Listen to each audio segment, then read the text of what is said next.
আসসালামু আলাইকুম প্রিয় দর্শক সাবস্ক্রাইবার, আপনারা কেমন আছেন? আশা করি সবাই ভালো আছেন। একটা কথা বলি আজকে। কথাটা হলো, যারা প্রবাসী আছেন, বিদেশে আছেন, যারা বিদেশ আসেন, অনেক কষ্ট করে আসেন, কষ্ট করার পরে যখন দেশের উদ্দেশ্যে আবার পাড়ি দেন, তখন আপনারা কি নিয়ে যান? যা নিয়ে যান তা কি দেশের বাইরে রেখে যান, নাকি বিদেশে এসে যা অর্জন করেন, অর্থবিত্ত যা কিছু হয় সব কিছু কিন্তু বাংলাদেশে নিয়ে আবার ঢোকান? তার মানে কি, আমরা বাংলাদেশের ভালো চাই, প্রবাসীরা বাংলাদেশের ভালো চায়, প্রত্যেকেই বাংলাদেশের ভালো চায়, কিন্তু কিছু মানুষ আছে যারা এই দেশটাকে ফোকলা করে আবার অর্থবিত্ত চুরি চামারি করে অন্য দেশে নিয়ে যায়। কিন্তু প্রবাসী কোনো ভাইরা কিন্তু তারা কিন্তু তাদের অর্থ যত টাকা আয় করে সবকিছু কিন্তু দেশে পাঠায়। অর্থাৎ দেশটা যদি মনে করেন একটা অর্ধেক গ্লাস পরিমাণ থাকে পানি, আমি আবার বাহির থেকে কিছু পানি দিলাম ওখানে, তার মানে কিন্তু একটা সময় গ্লাসটা কিন্তু ভরে যাবে পানিতে। দেশটাও কিন্তু এইভাবে ভরে যাওয়ার কথা ছিল দীর্ঘ 55 বছরে, কারণ প্রায় 2 কোটি 2.5 কোটি প্রবাসী আছে দেশের বাইরে বিভিন্ন পথে প্রান্তরে। তারা কিন্তু প্রত্যেক দিনই অর্থ বাংলাদেশে পাঠাচ্ছে। তাহলে বাংলাদেশে সেই অর্থ কোথায় যায়? কে চুরি করে?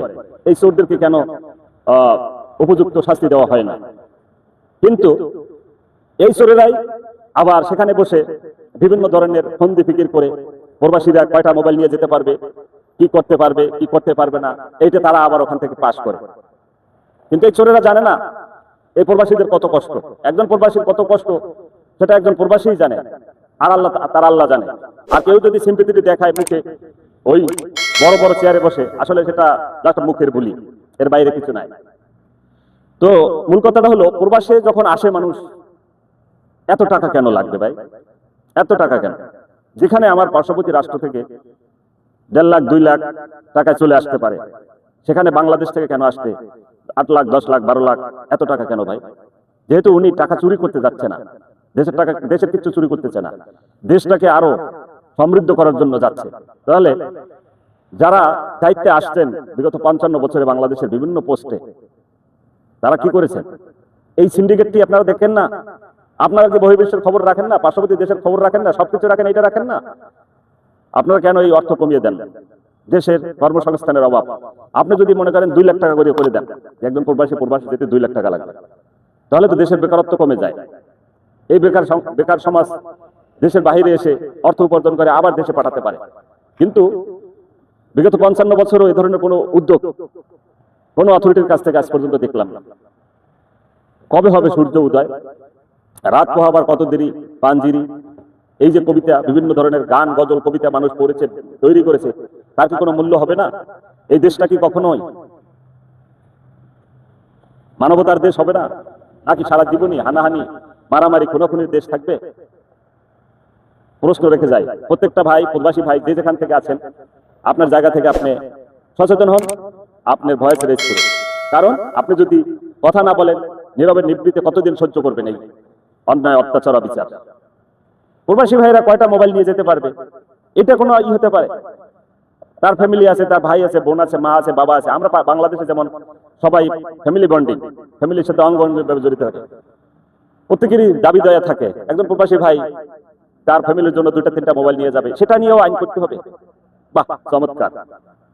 আর যারা দেশের টাকা বিদেশে চুরি করে হাজারে হাজারে কোটি টাকা, তারা বুক ফুলিয়ে আল্লাহর জমিনে অক্সিজেন নিয়ে বেড়ায়।